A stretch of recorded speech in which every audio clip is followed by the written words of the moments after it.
तो इस particular video के अंदर हम जो आपकी क्लास 12 का जो इशू ऑफ डिबेंचर का जो चैप्टर है ना, इशू ऑफ डिबेंचर के चैप्टर में आपका एक टॉपिक है जिसका नाम आपका है इंटरेस्ट ऑन डिबेंचर। तो इस छोटे से टॉपिक को इस पर्टिकुलर वीडियो में हम डिस्कस करेंगे। तो आइए स्टार्ट करते हैं। देखो, ये आपकी कंपनी है। ये क्या है? आपकी कंपनी है। जैसा कि आपको पता है कि अगर आपकी कंपनी को अगर फंड की रिक्वायरमेंट होती है और आपकी कंपनी अगर एज अ लोन अगर फंड लेना चाहती है, तो कंपनी के पास दो ऑप्शन होते हैं। पहला ऑप्शन तो कंपनी के पास ये होता है कि कंपनी बैंक में जाके वो लोन ले ले। लेकिन आपको पता है कि कंपनी के पास एक और ऑप्शन ये होता है कि कंपनी चाहे तो अगर कंपनी को अगर लोन ही लेना है, तो कभी कभी कंपनी क्या करती है, डायरेक्ट पब्लिक से जाके ही लोन ले लेती है। यानी पब्लिक, और उसके लिए कंपनी क्या करती है, उसके लिए कंपनी एक डॉक्यूमेंट इशू करती है जिसे हम कहते हैं डिबेंचर। देखिए पहले बॉक्स में, डिबेंचर क्या है? डिबेंचर आपकी एक लाइबिलिटी है, एक मीडियम है जिसके थ्रू कंपनी पब्लिक से डायरेक्ट लोन के थ्रू फंड रेज कर लेती है। और जब कंपनी जब जब आपकी डिबेंचर जब इशू करती है ना, तो उस डॉक्यूमेंट में ये साफ ये मेंशन कर देती है कि हाँ, कि आप हमें इस डिबेंचर के ऊपर पैसा दे दो और हम आपको इसके बदले इंटरेस्ट देंगे, जिसे हम कहते हैं इंटरेस्ट ऑन डिबेंचर। सबसे पहली बात तो यहाँ पे ये निकल के आती है कि पब्लिक पब्लिक जो होती है वो कंपनी की डिबेंचर लेती है। यानी पब्लिक डिबेंचर, यानी पब्लिक को क्या मिलता है? पब्लिक को एक डॉक्यूमेंट मिलता है जिसे हम डिबेंचर कहते हैं, और पब्लिक उस डिबेंचर के बदले कंपनी को एक फंड देती है।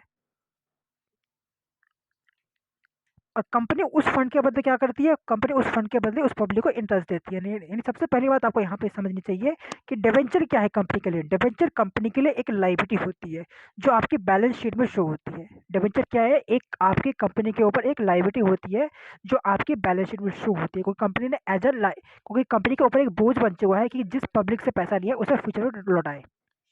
यानी पहली बात, डिबेंचर क्या है? आपकी एक लायबिलिटी है। दूसरी बात, जो आपका टॉपिक है जिसका नाम है आपका इंटरेस्ट ऑन डिबेंचर।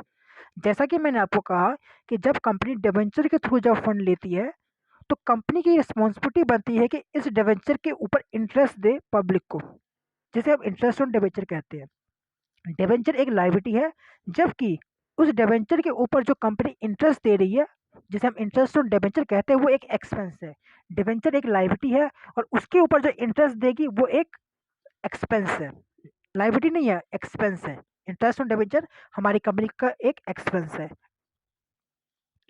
तो जब ये कंपनी, और दूसरी बात, पहली बात क्या है कि इंटरेस्ट ऑन डिबेंचर क्या है? एक एक्सपेंस है। दूसरी बात, ये जो आपका इंटरेस्ट ऑन डिबेंचर जो होता है ना, जो कंपनी को डिबेंचर के ऊपर जो इंटरेस्ट देना पड़ता है पब्लिक को, ये आपका एक चार्ज अगेंस्ट प्रॉफिट होता है, ना कि एप्रोप्रिएशन ऑफ प्रॉफिट।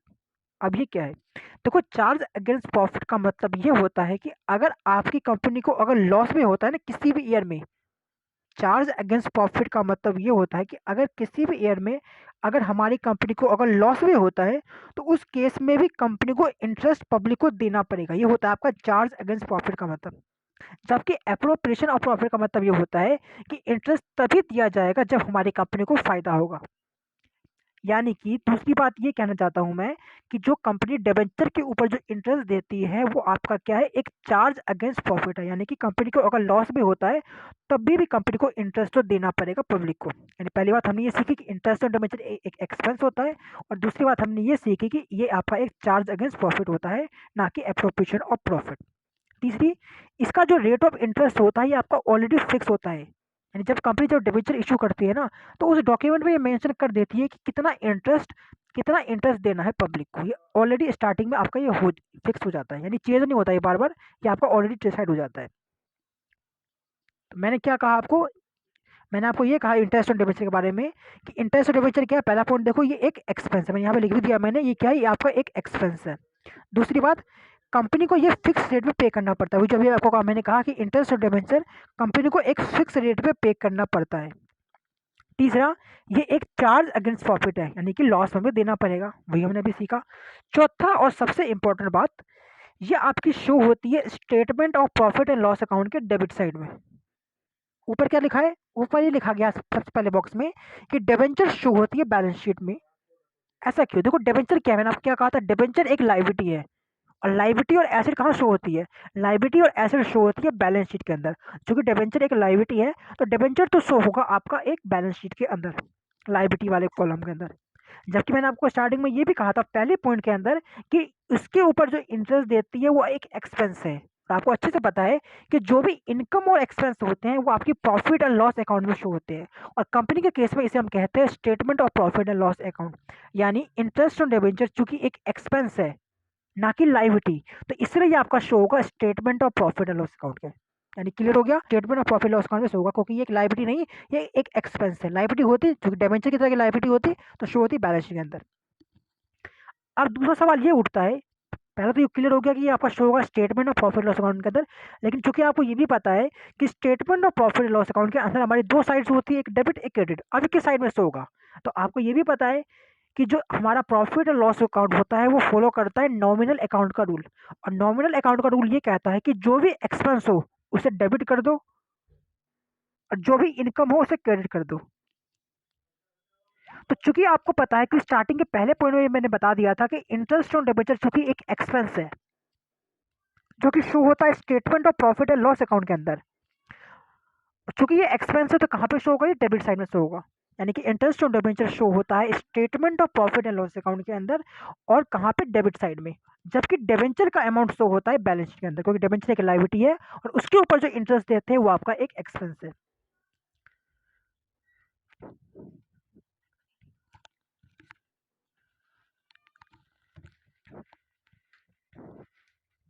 पांचवा पॉइंट यह है कि interest is paid on nominal value of debenture, ना कि इशू प्राइस और रिडम्पशन प्राइस। क्या कह रहा है ये पॉइंट? कहना ये चाहता है फिफ्थ पॉइंट कि इंटरेस्ट ऑन डिबेंचर जो होता है ना, वो आप नॉमिनल वैल्यू यानी कि आप फेस वैल्यू पे पे करते हो, ना कि डिबेंचर कितने में इश्यू हुआ है और कितने में रिडम्पशन हुआ है। ये आपका नॉमिनल जो करेंगे तो आपको समझ में आ जाएगा। इसका मतलब ये है कि मान लो कि आपकी कंपनी ने एक डिबेंचर की कीमत तय कर रखी है 100 रुपये, जिसे हम कहते हैं नॉमिनल वैल्यू, या जिसे हम कहते हैं फेस वैल्यू। मान लो कि आपकी कंपनी ने एक डिबेंचर की वैल्यू तय कर रखी है 100 रुपये, जिसे हम कहते हैं फेस वैल्यू, और इसका एक और नाम होता है नॉमिनल वैल्यू। लेकिन कभी कभी क्या होता है, हमारी कंपनी डिबेंचर इशू कर देती है डिस्काउंट में, या कभी कभी कर देती है प्रीमियम में, जिसे हम कहते हैं इशू प्राइस। जिसे हम क्या कहते हैं? Issue price. और रिडम्पशन प्राइस का मतलब क्या होता है कि कितने में आप रीपेमेंट करोगे, उसे हम कहते हैं रिडम्पशन प्राइस। ये आपने ऑलरेडी स्टार्टिंग में जब क्या होगा चैप्टर हमने किया था तो हमको समझाया था मैंने आपको इनका मीनिंग क्या होता है डिटेल के अंदर। यानी कहने का मतलब ये है कि जब आप इंटरेस्ट जब कैलकुलेट करोगे ना, तो आप फेस वैल्यू में कैलकुलेट करोगे, ना कि इशू प्राइस और रिडम्पशन प्राइस के ऊपर। पांचवा पॉइंट ये आपका ये है, सॉरी छठा पॉइंट आपका ये है कि interest can be paid quarterly, half yearly, yearly. जरूरी नहीं कि आप इंटरेस्ट पूरे एक साल में एक बार पे करो, नहीं। हो सकता है कि आप साल में 2 बार पे कर दो, यानी कि हाफ ईयरली। हो सकता है कि आप उसे क्वार्टरली भी पे कर दो। यानी इंटरेस्ट जो होता है, आप इंटरेस्ट ऑन डिबेंचर आप क्वार्टरली भी पे कर सकते हो, हाफ ईयरली भी पे कर सकते हो, और ईयरली भी आप पे कर सकते हो। इसका फॉर्मूला क्या होता है इंटरेस्ट ऑन डिबेंचर का? तो फॉर्मूला आपका ये होता है कि number of debenture allotted into में फेस वैल्यू इनटू में रेट अपॉन में 100 इनटू में टाइम।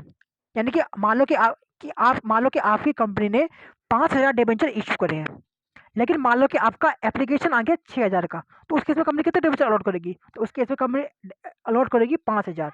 यानी कि जब आप निकालोगे ना इंटरेस्ट ऑन डिबेंचर, तो आपकी कंपनी कितने डिबेंचर अलॉट कर रही है उसको उसको हम कंसिडर करेंगे, ना कि कितने की एप्लीकेशन आई है। जब हम इस इंटरेस्ट ऑन डिबेंचर जब निकालेंगे, जब उसका फॉर्मूला यूज करेंगे, तो ध्यान रखना कि हम वहाँ पे नंबर ऑफ डिबेंचर जितने अलॉट हुए उसे लेंगे, ना कि कितने की एप्लीकेशन आई है। हो सकता है कभी ज़्यादा आ जाए, हो सकता है कम आ जाए। जितने आप डिबेंचर एक्चुअली में अलॉट कर रहे हो, यानी एक्चुअली में अलॉट करोगे उतने को आप लोग कंसीडर करोगे। यानी कि number of debenture allotted into में जो आपकी होगी फेस वैल्यू। ऊपर मैंने कहा था ना कि फेस वैल्यू आएगा, ना कि इशू प्राइस। यानी कि जो आपकी होगी फेस वैल्यू इनटू इनटू में जो आपका इंटरेस्ट डिबेंचर का रेट होगा, जो आपका क्वेश्चन बताएगा, इनटू में टाइम। अगर आपका 1 साल का है तो क्या लिखोगे आप? 1/12। अगर 6 महीने का है तो लिखोगे आप 6/12। अगर क्वार्टरली है तो आप लिखोगे 3/12। तो ये आपका फॉर्मूला हो गया इंटरेस्ट डिबेंचर का। एक इसका क्वेश्चन भी, और इसकी एंट्री क्या होती है, इसकी एंट्री भी देख लो, जो आपकी मोस्ट इंपॉर्टेंट एंट्रीज है। तो आपको इंटरेस्ट ऑन डिबेंचर की बेसिकली 3 एंट्री करनी पड़ती है।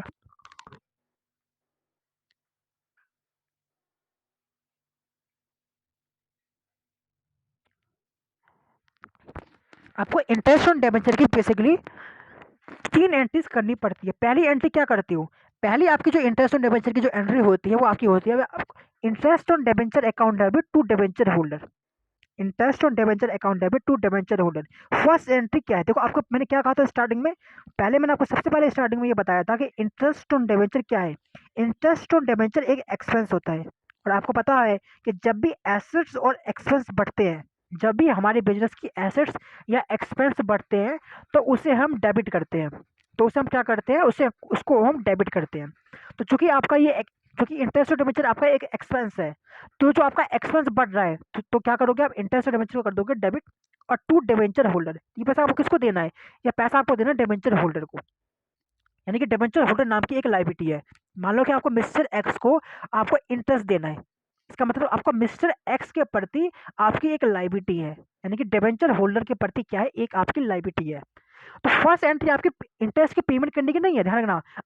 आपको पता है कि अकाउंटिंग के अंदर जब भी हम एक्सपेंस और इनकम को रिकॉर्ड करते हैं, तो पहले हम ड्यू की एंट्री करते हैं। तो फर्स्ट एंट्री जो आपको डिबेंचर के ऊपर इंटरेस्ट देने से जो एक्सपेंस जो हो रहा है, उसकी फर्स्ट एंट्री में आप ये दिखा रहे हो कि हमारा एक एक्सपेंस हुआ है इंटरेस्ट और डिबेंचर के ऊपर, और आपकी एक लायबिलिटी अराइज हुई डिबेंचर होल्डर के ऊपर, उसकी आप एंट्री दिखा रहे हो, यानी फर्स्ट एंट्री क्या है, ड्यू की। सेकंड एंट्री में क्या होगा, एंट्री नंबर 2 के अंदर जो बॉक्स में लिखा गया है, एंट्री नंबर 2 के अंदर क्या होगा, आप उस डिबेंचर होल्डर को इंटरेस्ट पे कर दोगे। एंट्री नंबर 2 में क्या होगा, आप उस डिबेंचर होल्डर को आप इंटरेस्ट पे कर दोगे। तो जैसे ही आप उस डिबेंचर होल्डर को, डिबेंचर होल्डर कौन है, डिबेंचर होल्डर आपके ऊपर एक लायबिलिटी है, डिबेंचर होल्डर आपके ऊपर क्या है, एक लायबिलिटी है। तो जैसा ही आप उस डिबेंचर होल्डर को वो लायबिलिटी पे कर दोगे, तो उससे क्या होगा, आपकी लायबिलिटी खत्म हो जाएगी ना। जैसे ही आप उस डिबेंचर होल्डर को जब आप इंटरेस्ट पे कर दोगे, तो डिबेंचर होल्डर नाम की जो आपके ऊपर लायबिलिटी, सर के ऊपर जो बोझ था, वो बोझ आपके ऊपर खत्म हो जाएगा। और आपको पता है कि अकाउंटिंग के अंदर जब भी लायबिलिटी जब कम होती है, तो उसे हम डेबिट करते हैं, जब लायबिलिटी बढ़ती है तो उसे हम क्रेडिट करते हैं। जैसे एंट्री नंबर 1 में आपकी लायबिलिटी बढ़ गई थी, तो हमने डेबिट क्रेडिट कर दिया था। लेकिन आज क्या हो रहा है, आज उस लायबिलिटी की आज आप पेमेंट कर रहे हो, यानी आपकी लायबिलिटी खत्म हो रही है। और जब लायबिलिटी खत्म होती है तो क्या होता है, जब लायबिलिटी जब खत्म होता है तो उसे हम डेबिट करते हैं, यानी कि डिबेंचर होल्डर अकाउंट डेबिट। और जब आप उस इंटरेस्ट को पेमेंट करोगे, तो पैसा जाएगा भी ना आपके पास। जब आप उस डिबेंचर होल्डर को जब आप इंटरेस्ट पे करोगे, तो आपकी कंपनी से पैसा जाएगा भी तो, और जब पैसा जाएगा तो बैंक का बैलेंस कम होगा। और बैंक चूंकि एक एसिड होती है, और जब एसिड कम होती है तो क्या होता है, जब एसिड कम होती है तो क्रेडिट होता है। जब लायबिलिटी जब कम होती है तो डेबिट करते हैं, और जब लायबिलिटी जब कम होती, जब और एसिड जब कम होती है तो उसे हम क्रेडिट करते हैं। यानी एंट्री नंबर 1 में आपने उस इंटरेस्ट को ड्यू की एंट्री दिखा दी आपने, और एंट्री नंबर 2 में आपने उस इंटरेस्ट की पेमेंट भी कर दी। अब एंट्री नंबर 3 आपको एक और एंट्री करनी पड़ती है।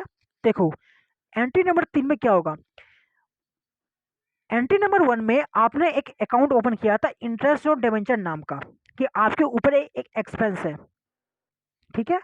तो चूंकि आपने एंट्री नंबर 2 में उस इंटरेस्ट की चूंकि पेमेंट कर दी, तो अब क्या करना पड़ेगा आपको, उस इंटरेस्ट ऑन डिबेंचर अकाउंट को भी आपको क्लोज करना पड़ेगा। और ध्यान रखना, इंटरेस्ट ऑन डिबेंचर मैंने क्या कहा था कि इंटरेस्ट ऑन डिबेंचर कहाँ पे शो होता है, इंटरेस्ट ऑन डिबेंचर हमने यहाँ पे डिस्कस किया था आपका पॉइंट नंबर 4 में, कि इंटरेस्ट ऑन डिबेंचर आपकी एक एक्सपेंस होती है, जो आपकी शो होती है statement of profit and loss account के अंदर। तो आपको थर्ड एंट्री में क्या करना है, उस इंटरेस्ट ऑन डिबेंचर को आपको statement of profit and loss account में ट्रांसफर करना है। तो एंट्री नंबर 1 मैंने क्या कहा था आपको, कि इंटरेस्ट ऑन डिबेंचर आपकी एक एक्सपेंस है, और एक्सपेंस जब बढ़ता है तो डेबिट करते हैं। तो चूंकि आज वो एक्सपेंस आपका खत्म हो रहा है, क्योंकि आप उस एक्सपेंस को क्या कर रहे हो एंट्री नंबर 3 में, आज उस एक्सपेंस को आप statement of profit loss account में ट्रांसफर कर रहे हो। तो जैसे ही आप उस एक्सपेंस को ट्रांसफर कर दोगे, तो आपकी इंटरेस्ट ऑन डिबेंचर नाम की जो एक्सपेंस था ना, वो आपका खत्म हो जाएगा, यानी एक्सपेंस कम हो जाएगा। और एक्सपेंस कम होता है तो क्या होता है, एक्सपेंस कम होता है तो क्रेडिट होता है। यानी आप क्या कर रहे हो, उस एक्सपेंस को आप भेज रहे हो कहाँ पे, आपको पता है कि इंटरेस्ट ऑन डिबेंचर एक एक्सपेंस होता है, और एक्सपेंस को हम भेजते हैं statement of profit loss account के अंदर, कहाँ पे, डेबिट साइड में। एंट्री क्या होगी, third entry, statement of profit loss account debit to interest on debenture. यानी कि फर्स्ट एंट्री में हम इंटरेस्ट को ड्यू करेंगे, जिसकी एंट्री होती है interest on debenture account debit to debenture holder. Entry number 2 में क्या होगा, हम उस इंटरेस्ट की पेमेंट कर देंगे। एंट्री क्या होगी आपकी, debenture holder account debit to bank. Third entry में क्या होगा, आप उस इंटरेस्ट को ट्रांसफर कर दोगे कहाँ पे, statement of profit loss account में, कहाँ पे, डेबिट साइड में। इसलिए एंट्री क्या होगी आपकी, statement of profit loss account debit to interest on debenture. एक क्वेश्चन भी देख लो इसका, एक क्वेश्चन भी इसका देख लो तब आपको समझ में आ जाएगा अच्छे से। एक इसका क्वेश्चन भी देख लो। एक निशांत लिमिटेड नाम की एक कंपनी थी, एक निशांत लिमिटेड नाम की एक कंपनी थी, जिसने 3000 डिबेंचर इशू करा, 10% ऑफ डिबेंचर। देखो डिबेंचर के सामने जो रेट होता है ना, डिबेंचर वर्ड के सामने के आगे जो रेट होता है साहब, उसी को हम डिबेंचर का रेट कहते हैं। यानी जो आपकी कंपनी ने जो 30,000 डिबेंचर इशू करे हैं, और उसका ऊपर आपकी कंपनी को 10% का इंटरेस्ट देना है। फेस वैल्यू क्या है? फेस वैल्यू आपकी 100 रुपये है, लेकिन आपने 15 रुपये प्रीमियम में इशू करा है। इसका मतलब आपने पक्का 115 रुपये में इशू करा है। आगे कह रहा है कि the issue was fully subscribe. इसका मतलब क्या है कि इसका मतलब यह है कि आपने 30,000 शेयर इशू करे थे और 30,000 की एप्लीकेशन आई, यानी आपका अलॉटेड और इशू आपका दोनों का सेम है। और क्वेश्चन ये कह रहा है कि आपकी कंपनी जो इंटरेस्ट देगी ना, वो आपकी हाफ ईयर यानी कि साल में 2 बार देगी। तो और आपको क्या करना है, आपको इसकी जनरल एंट्री पास करनी है। तो पहले क्या करोगे आप, सबसे पहले आप ये निकाल लोगे एंट्री करने से पहले कि एक्चुअली में आपको इंटरेस्ट कितना देना है, यानी कि आप इंटरेस्ट ऑन डिबेंचर को कैलकुलेट करोगे। फॉर्मूला क्या होता है आपको पता ही है। फॉर्मूला क्या होता है आपको पता है कि फॉर्मूला क्या होता है आपका, नंबर ऑफ डिबेंचर अलॉटेड। तो कितने डिबेंचर आप अलॉट कर रहे हो, आप अलॉट कर रहे हो 30,000, क्योंकि आपका दोनों सेम है। 30,000 का एप्लीकेशन आपने इशू किया, 30 का एप्लीकेशन आया, यानी कि नंबर ऑफ डिबेंचर होल्डर आपका, नंबर ऑफ डिबेंचर अलॉटेड आपका हो गया 30,000। आपकी फेस वैल्यू क्या है, देखो इस केस के अंदर आपकी फेस वैल्यू 100 रुपये है, लेकिन आपने 15 रुपये प्रीमियम, यानी कि आपने 115, यानी कि आपने 115 रुपये में इशू करा है, यानी कि आपने 115 रुपये में इशू करा है। लेकिन आपको पता है कि फॉर्मूला के साथ, फॉर्मूला में क्या कहता है, फॉर्मूला ये कहता है आपको कि आपको लेना है फेस वैल्यू। ये बेशक आपने 115 रुपये में इशू करा है, बेशक आपने 115 रुपये में डिवेंचर इशू करा है, लेकिन फॉर्मूला में आप क्या लोगे, फेस वैल्यू, यानी कि 100 रुपये, यानी कि नंबर ऑफ डिवेंचर अलॉटेड है आपका 30,000 रुपये, इंटू वो फेस वैल्यू आपका 100 रुपये। रेट क्या है आपको पता है, रेट आपकी 10% है, यानी कि 10/100। चूंकि आप चूंकि आप 6 महीने, यानी आप हाफ ईयरली, यहाँ पे क्या लिखा है, आप हाफ ईयरली का इंटरेस्ट निकाले यानी कि 6 महीने का, तो आपको लिखना है 6/12। अगर आप निकालते पूरे साल एक साथ, तो आप लिखते 1/12। चूंकि आप 6 महीने का निकाल लो, तो आप क्या लिखोगे, 6/12। यानी कि पहले स्टार्टिंग के, यानी कि इसका मतलब यह है कि आप साल में 2 बार इंटरेस्ट पे करोगे। इसका मतलब क्या है कि आप एक साल में आप 2 बार इंटरेस्ट पे करोगे। आपका साल खत्म कब हो रहा है, आपका साल जो कि एंड में देखो थर्ड लाइन के, आपका साल खत्म हो रहा है 31 मार्च 2020 को। आपका साल खत्म कब हो रहा है, आपका साल खत्म हो रहा है 31 मार्च 2020 को। तो इसका मतलब पक्का आपका साल स्टार्ट हुआ होगा 1 अप्रैल 2019 को। इसका मतलब पक्का आपका साल स्टार्ट हुआ होगा 1 अप्रैल 2019 को। और क्वेश्चन ये कह रहा है कि आपको एक साल में 2 बार इंटरेस्ट पे करना है, और क्वेश्चन साफ ये मेंशन कर रहा है कि आपको इंटरेस्ट एक साल में 2 बार पे करना है। तो अगर आपका साल स्टार्ट होता है 1 अप्रैल को, तो इसका 6 महीने बाद कब आएगा, यानी कि आपका 30 सितंबर को। इसका मतलब पहली बार आप इंटरेस्ट कब पे करोगे, पहली बार आप इंटरेस्ट पे करोगे 30 सितंबर को। यानी कि 1 अप्रैल से लेके 30 सितंबर के बीच का इंटरेस्ट कितना आ गया, 30,000 debenture allotted into face value 100 रुपये इंटू में रेट 10/100 इंटू में 6 महीने का, यानी कि आपका 1.5 लाख रुपए का इंटरेस्ट ऑन डिबेंचर आ गया स्टार्टिंग के 6 महीने का। अब अगले 6 महीने का इंटरेस्ट हम निकाल लोगे, यानी कि 1 अप्रैल से 30 मार्च तक का, तो आपका वही सेम आएगा, 30,000 अलॉटेड इंटू में फेस वैल्यू 100 रुपये इंटू में रेट 10/100 और इंटू में 6 महीने, यानी कि अगले 6 महीने का भी इंटरेस्ट क्या आएगा, 1.5 लाख रुपए आएगा। यानी कि स्टार्टिंग के 6 महीने का भी इंटरेस्ट 1.5 लाख रुपए और अगले 6 महीने का इंटरेस्ट भी 1.5 लाख रुपए, क्योंकि क्वेश्चन ने साफ लिखा है कि आपको साल में 2 बार इंटरेस्ट देना है। हाफ ईयरली लिखा है ना क्वेश्चन में, देखो half yearly interest is payable on half yearly base. यानी कि आपने इंटरेस्ट ऑन डिबेंचर निकाल लिया। अब आप करोगे जनरल एंट्री। अब क्या करोगे, आप जनरल एंट्री करोगे, तो इस बार आपको एंट्री डबल करनी पड़ेगी, क्योंकि आप इंटरेस्ट 2 बार पे कर रहे हो। तो सबसे पहले क्या करोगे आप, सबसे पहले आप स्टार्टिंग के 6 महीने का इंटरेस्ट, यानी कि 1 अप्रैल से लेके 30 सितंबर के बीच का जो आपका इंटरेस्ट बन रहा है ना, उसकी आप एंट्री करोगे। उसके बाद अगले 6 महीने का इंटरेस्ट की एंट्री करेंगे। तो पहले आइए हम पहले एंट्री नंबर 1 में क्या करेंगे, हम 1 अप्रैल से लेकर 30 सितंबर के बीच की आओ ड्यू की एंट्री। आपको पता है कि पहले क्या करते हैं, सबसे पहले हम करते हैं ड्यू की एंट्री, यानी कि interest on debenture account debit to debenture holder 1.5 lakh रुपए। तो फर्स्ट एंट्री में हमने स्टार्टिंग के 6 महीने के इंटरेस्ट की ड्यू की एंट्री कर ली। अब हम करेंगे एंट्री नंबर 2। एंट्री नंबर 2 में क्या करते हैं, एंट्री नंबर 2 के अंदर हम उस इंटरेस्ट की पेमेंट कर देते हैं, जिसकी एंट्री अभी आपने सी रखी है, debenture holder account debit to bank 1.5 lakh रुपए। जब आप इंटरेस्ट पे करोगे तो पैसा जाएगा, यानी बैंक का बैलेंस कम होगा, यानी आपको बैंक को करना पड़ेगा क्रेडिट, यानी कि 1.5 लाख रुपए। यानी एंट्री नंबर 1 में आपने 1 अप्रैल से लेकर 30 सितंबर यानी कि पहले के 6 महीने का इंटरेस्ट को आपने ड्यू कर लिया, और एंट्री नंबर 2 में आपने उस स्टार्टिंग के 6 महीने की इंटरेस्ट की पेमेंट भी कर दी। अब आओ एंट्री नंबर 3 में। एंट्री नंबर 3 में क्या होगा, एंट्री नंबर 3 में अब अगले 6 महीने का इंटरेस्ट, यानी कि 1 अक्टूबर से लेकर 31 मार्च की आप ड्यू, यानी अपने आप उसकी, यानी आप अगले 6 महीने के आप इंटरेस्ट की ड्यू की एंट्री करोगे।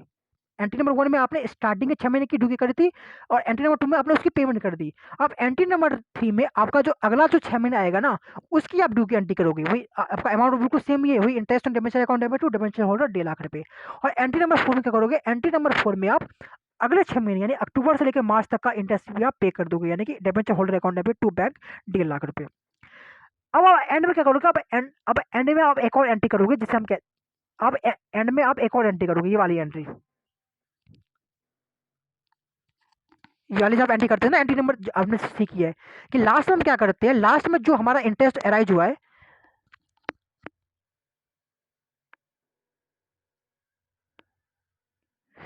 लास्ट में जो हमारे पूरे साल में हमारे ऊपर जो इंटरेस्ट अराइज हुआ है, इंटरेस्ट ऑन डिबेंचर क्या है, इंटरेस्ट ऑन डिबेंचर हमारे लिए एक एक्सपेंस है। तो आपको पता है कि लास्ट में क्या करना पड़ता है हमको, साल के एंड में हमें उस एक्सपेंस को statement of profit and loss account में ट्रांसफर करना पड़ता है। तो क्या हम स्टार्टिंग के 6 महीने का एक्सपेंस और अगले 6 महीने का एक्सपेंस क्या अलग अलग दिखाएंगे? नहीं, चूंकि हम statement of profit and loss account चूंकि हम statement of profit and loss account साल में एक ही बार बनाते हैं, तो आपको स्टार्टिंग के 6 महीने का इंटरेस्ट ऑन डिबेंचर का एक्सपेंस यानी कि 1.5 लाख रुपए और अगले 6 महीने का एक्सपेंस यानी 6 लाख रुपए आपको एक साथ दिखाना है, यानी कि 3 लाख रुपए, यानी कि जो आपको पूरे साल में जो डिबेंचर के ऊपर जो 3 लाख का जो एक्सपेंस हुआ है, उसको आप एक साथ दिखा दोगे आप लास्ट वाली एंट्री में, जिसे हम जिसे जहाँ पे आप क्या करोगे, आप उस एक्सपेंस को ट्रांसफर कर दोगे कहाँ पे, statement of profit loss account के डेबिट साइड में, क्योंकि एक्सपेंस है और एक्सपेंस आपका शो होता है डेबिट साइड में, यानी कि statement of profit loss account debit to interest on debenture 3 lakh रुपए। Thank you.